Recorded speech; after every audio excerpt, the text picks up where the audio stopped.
তো first of all হচ্ছে আমরা হচ্ছে আজকে অসিলেটর সার্কিটটা দেখবো হচ্ছে আমরা সিমুলেশন ল্যাবের জন্য।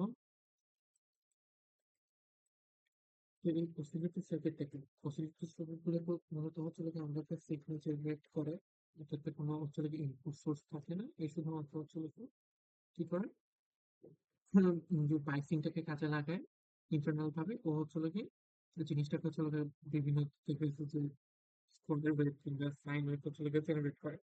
তো আমরা যদি একটা বেসিক স্ট্রাকচারটা দেখি যে অসিলেটরটা কিভাবে কাজ করে বা এটা স্ট্রাকচারটা কেমন হয়। তো এই অসিলেটরের স্ট্রাকচারে দেখো যে ফার্স্টে হচ্ছে একটা অ্যাম্প্লিফায়ার থাকে, চারটি ইন হচ্ছে এ, এবং একটা হচ্ছে ফিডব্যাক নেটওয়ার্ক থাকে, যার মাধ্যমে অ্যাম্প্লিফায়ার আউটপুটটাকে ফিডব্যাক করে আবার ইনপুটে নিয়ে যাওয়া হয়। তো এটার জন্য হচ্ছে আমরা হচ্ছে ফিডব্যাক গেইনটাই হচ্ছে বিটা। তো এটা এটা ক্লোজ লুপ থাকে। যেমন হচ্ছে অ্যাম্প্লিফায়ার আউটপুটটা হচ্ছে নেটওয়ার্কে, আবার হচ্ছে ইনপুটে আসে। তো এখান থেকে হচ্ছে আমরা আউটপুটটা নিই। দেখুন এটা কেন, মানে এটা একটু বুঝতে আসতে পারে যে আমার হচ্ছে অসিলেটর সার্কিটটা হচ্ছে কেন আমরা হচ্ছে করতেছে, মানে without any source, voltage source দ্বারা এটা হচ্ছে আমরা সিগন্যাল জেনারেট করতেছে। তো এটার মূল কারণ কি, আমাদের যে কম্পোনেন্ট গুলো আছে, যেমন রেজিস্ট্যান্স, তো এটা নর্মাল টেম্পারেচার এর মধ্যে কিছু ফ্রি ইলেকট্রন থাকে। এই ইলেকট্রন গুলো ভাইব্রেশন হয় থার্মাল ইফেক্টের জন্য। তো এই ভাইব্রেশনের ফলে নয়েজ সৃষ্টি হয় এবং নয়েজটা খুব কম থাকে। যেমন মনে করি যে এরকম খুব একটা হচ্ছে নয়েজ সৃষ্টি করছে। তো এই নয়েজটা কি করে অ্যাম্প্লিফায়ারটা, আমাদের অসিলেটর সার্কিটের অ্যাম্প্লিফায়ারটা, তো অ্যাম্প্লিফায়ারটা কি করে এটাকে হচ্ছে গিয়ে অ্যাম্প্লিফাই করে।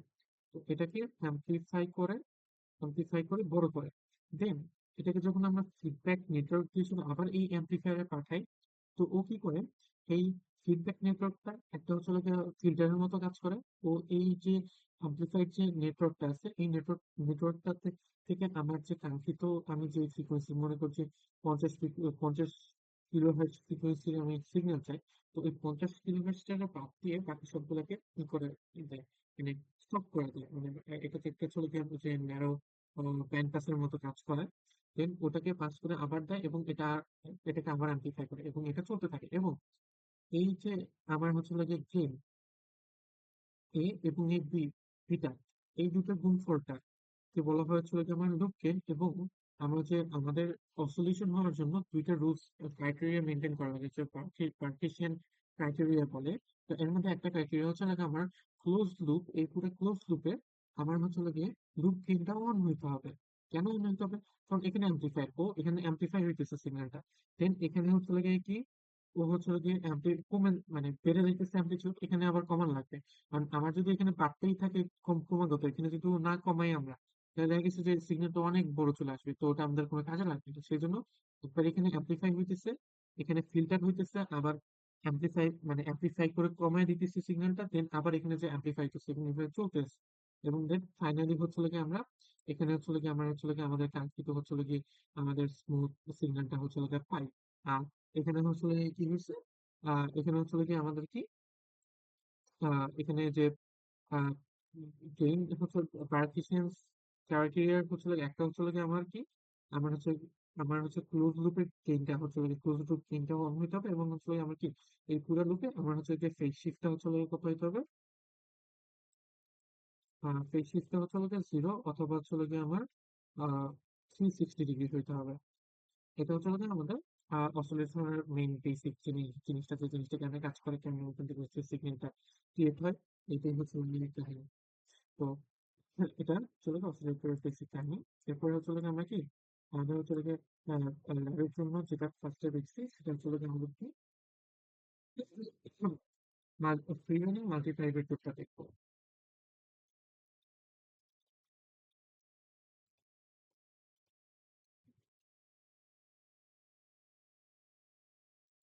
তো এটা হচ্ছে আমাদের ফ্রি রানিং মাল্টিপ্লাইয়ের হচ্ছে গিয়ে স্ট্রাকচার, একদম বেসিক যেই সার্কিটটা সেটা।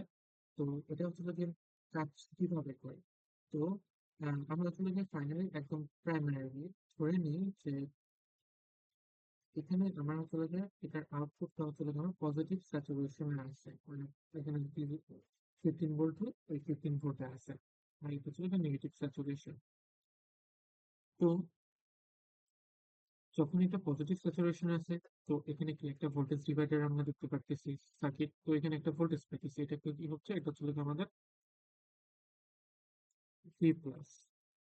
এখন যখন এটা হাই ভোল্টেজ, এটা তো গ্রাউন্ড, এটা গ্রাউন্ড, তো এখান থেকে এখানে একটা কারেন্ট ফ্লো হইতে থাকবে এবং এদিক দিয়ে এই বরাবর একটা কারেন্ট ফ্লো হইতে থাকবে। দেন আমার কি হবে, এটা হচ্ছে চার্জ হইতে থাকবে। তো এই চার্জ হইতে হইতে আমার ক্যাপাসিটরের অ্যাক্রোসের ভোল্টেজটা বাড়তে বাড়তে যখন এটাকে ক্রস করে যাবে, এই পজিটিভ ভোল্টেজটাকে, মানে এই যে ভি ওয়ান এর ভোল্টেজটাকে যখন ক্রস করে যাবে, মানে ক্যাপাসিটর মনে করো যে ট্রেজর ভোল্টেজটা কত, আমার হচ্ছে গিয়ে এখানে যে ভোল্টেজটা পাইতেছে এটাকে বলা হয় হচ্ছে ট্রেজর ট্রেজর ভোল্টেজ। তো পজিটিভের ক্ষেত্রে যখন এখানে পজিটিভ স্যাচুরেশন থাকে, পি স্যাচুরেশন, তখন এটার কে বলা হচ্ছিল গিয়ে আপার ট্রেজর ভোল্টেজ। তো আপার ট্রেজর ভোল্টেজটা এখানে হবে গিয়ে R2/R1 + R2 into positive saturation. আর আমার হচ্ছে গিয়ে যখন এখানে নেগেটিভ আসবে তখন হচ্ছে গিয়ে আমার তোমার হচ্ছে গিয়ে আবার লোয়ার ফেজর ভোল্টেজটা হবে গিয়ে R2/R1 + R2 ইন্টু হচ্ছে গিয়ে নেগেটিভ স্যাচুরেশন। ওকে, তো যখন ধরে নিই যে পজিটিভ স্যাচুরেশন আসছে, তো এখানে একটা পজিটিভ যে ভোল্টেজটা, এটা ফেজর ভোল্টেজটা এখানে আসছে। তো এখানে যখন চার্জ হইতেছে, চার্জ হইতে হইতে যখন এই ভোল্টেজটা আমার এইটাকে ক্রস করে যাবে, এই ক্যাপাসিটরটা চার্জ হইতেছে, চার্জ হইতে হইতে যখন এই আপার ট্রেজর ভোল্টেজটা, এটা হচ্ছে আপার ট্রেজর ভোল্টেজটাকে ক্রস করবে, তখন হচ্ছে হচ্ছে আমার কি হবে, আমার এই পজিটিভটা থেকে, পজিটিভ স্যাচুরেশন থেকে আউটপুটটা নেগেটিভ স্যাচুরেশনে চলে যাবে। দেন এটা চলে গিয়ে কি, যখন এখানে চলে গিয়ে এখন নেগেটিভ স্যাচুরেশন যখন চলে আসবে, তো এখানে যখন নেগেটিভ স্যাচুরেশন চলে আসবে তখন কি, এখানে হচ্ছে গিয়ে নেগেটিভ ফেজর ভোল্টেজ আসবে এবং এটা যেহেতু লো ভোল্টেজ, এটা হাই ভোল্টেজ, এখন কারেন্টটা হচ্ছে গিয়ে এভাবে ফ্লো না করে হচ্ছে গিয়ে এইভাবে উল্টো ডাইরেকশনে ফ্লো হইতে থাকবে। দেন এখানে ডিসচার্জ হইতে থাকবে, ও ডিসচার্জ হইতে হইতে হইতে জিরো হবে, এবং দেন অপোজিট সাইডে চার্জ হইতে হইতে যখন ও নেগেটিভ, মানে হচ্ছে গিয়ে আমার লোয়ার ট্রেজারি ভোল্টেজটা ক্রস করা মাত্রই আবার দেখা গেছে দেন এটা হচ্ছে গিয়ে আবার আমার হচ্ছে পজিটিভ স্যাচুরেশনে চলে যাবে, এবং এইভাবেই হচ্ছে গিয়ে আমার কি মাল্টি ভাইব্রেটর কাজ করে, এবং সিগন্যাল যেটা আছে সেটা হচ্ছে গিয়ে জেনারেট হয়। তো এটা যে স্যাচুরেশন, মানে হচ্ছে গিয়ে আমার এখানে এই ভোল্টেজটা এটাকে ক্রস করার সাথে সাথে হচ্ছে গিয়ে স্যাচুরেশন কেন হইতেছে, এটা হচ্ছে গিয়ে আমরা জানি যে আমার হচ্ছে ওপেন সার্কিটের, ওপেন লুপ এর ক্ষেত্রে, ওপেন এর ক্ষেত্রে V plus minus V minus into হচ্ছে গিয়ে এ ও এল। তো যখন এটা চলে গেছে, তো আমার ফিক্সড আছে ট্রেজার ভোল্টেজ, তো এখন এটা ভি মাইনাস হচ্ছে মানে ক্যাপাসিটরের অ্যাক্রোসের ভোল্টেজটা। তো আমার প্রথমে যখন হচ্ছে পজিটিভ স্যাচুরেশন ছিল, তো এখানে হচ্ছে পজিটিভ ভোল্টেজ ছিল, আর এটা হচ্ছে বাড়তি ছিল। তো এটা বাড়তে বাড়তে যখন এটা থেকে বেড়ে যায়, মানে আপার ট্রেজার ভোল্টেজ থেকে এই ভিসিএর ভ্যালুটা বেড়ে যায়, তখন এটা নেগেটিভ হয়ে যায়, তখন এটা ভ্যালুটা আমার হচ্ছে নেগেটিভ চলে আসে। তো তখন এই জন্যই আমার জিনিসটা হচ্ছে নেগেটিভ স্যাচুরেশনে চলে আসে। এটা হচ্ছে হলো একদম বেসিক জিনিসটা, সেটা হচ্ছে হলো ট্রিগারিং মাল্টিপ্লেক্সারটা কেমনে কাজ করে। তবে আমার যে এই সার্কিটটা দেখতেছি, এটা একদম বেসিক সার্কিট, এটার জন্য শুধুমাত্র আমরা 50% ডিউটি সাইকেলের জন্য হচ্ছে গিয়ে আমরা পাবো, মানে 50% ডিউটি সাইকেল বলতে বুঝতেছে যে আমার ফুল সাইকেলে, মানে এটা যদি দেখি, এটা যদি একটা ফুল সাইকেল হয়, ফুল সাইকেলের মানে টাইম পিরিয়ড হচ্ছে গিয়ে টি। তো এটার জন্য আমার হচ্ছে গিয়ে আর কি হাফ সাইকেল, মানে হচ্ছে গিয়ে আমার কতটুকু পজিটিভ থাকবে, কতটুকু নেগেটিভ থাকবে, মানে 50% সাইকেল বুঝাইতেছে যে আমার যে ফুল টাইম পিরিয়ড আছে, এই ফুল টাইম পিরিয়ডে এর হচ্ছে গিয়ে 50%, মানে অর্ধেক সময় হচ্ছে গিয়ে আমার পজিটিভ স্যাচুরেশনে থাকবে এবং অর্ধেক সময় হচ্ছে গিয়ে আমার নেগেটিভ স্যাচুরেশনে থাকবে। তো এই ডিউটি সাইকেলের সূত্রটা হচ্ছে গিয়ে T on divided by T into 100%। মানে আমার হচ্ছে লাগে মানে টি ওয়ানটা হচ্ছে লাগে আমার কত সময় হচ্ছে লাগে ইয়েতে থাকতেছে, পজিটিভ স্যাচুরেশনে থাকতেছে, আর এটা হচ্ছে গিয়ে আমার হচ্ছে গিয়ে টি অফ হচ্ছে লাগে কত কত সময় ও নেগেটিভ স্যাচুরেশনে থাকতেছে। তো ওইটা যদি খেয়াল করি, তাহলে আমাদের হচ্ছে লাগে পুরো time period T equal to হচ্ছে গিয়ে টি অন প্লাস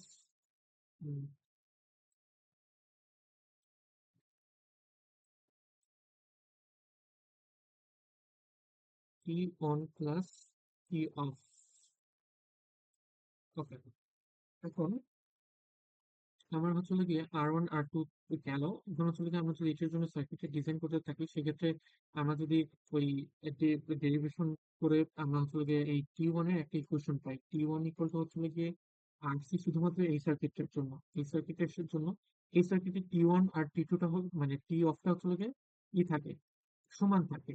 তো যখন T1 ইকুয়াল টু হচ্ছে হলো গিয়ে T অফ, তখন হচ্ছে হলো গিয়ে আমরা হচ্ছে হলো গিয়ে এই সার্কিটটা ইউজ করব এবং এই সার্কিটটা হচ্ছে হলো গিয়ে আমি ইউজ করব এবং এটার জন্য T1 এর হচ্ছে হলো গিয়ে আমার সূত্রটা আসে হচ্ছে হলো গিয়ে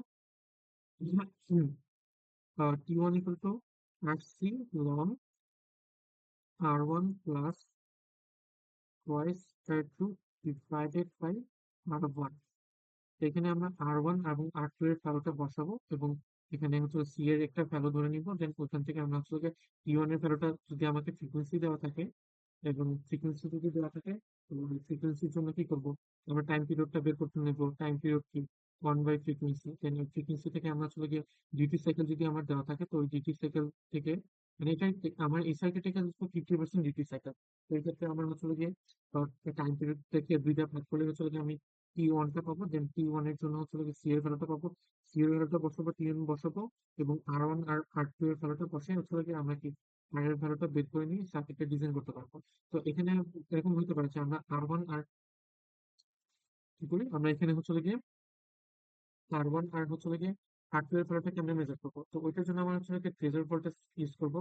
তো আমরা জানি যে আপার ট্রেজার ভোল্টেজ কি, পি আপার ট্রেজার ভোল্টেজ হচ্ছে গিয়ে R2/R1 plus R2 into positive saturation. তো আমরা হচ্ছে পজিটিভ স্যাচুরেশনের ভ্যালু বসাবো এবং আপার ভোল্টেজ আমাকে আপার ট্রেজার ভোল্টেজ বা লোয়ার ট্রেজার ভোল্টেজ যেটা দেওয়া আছে ওটা আসলে আমরা ফিক্স করবো, মানে যেটাতে আমরা ফিক্স করতে চাই।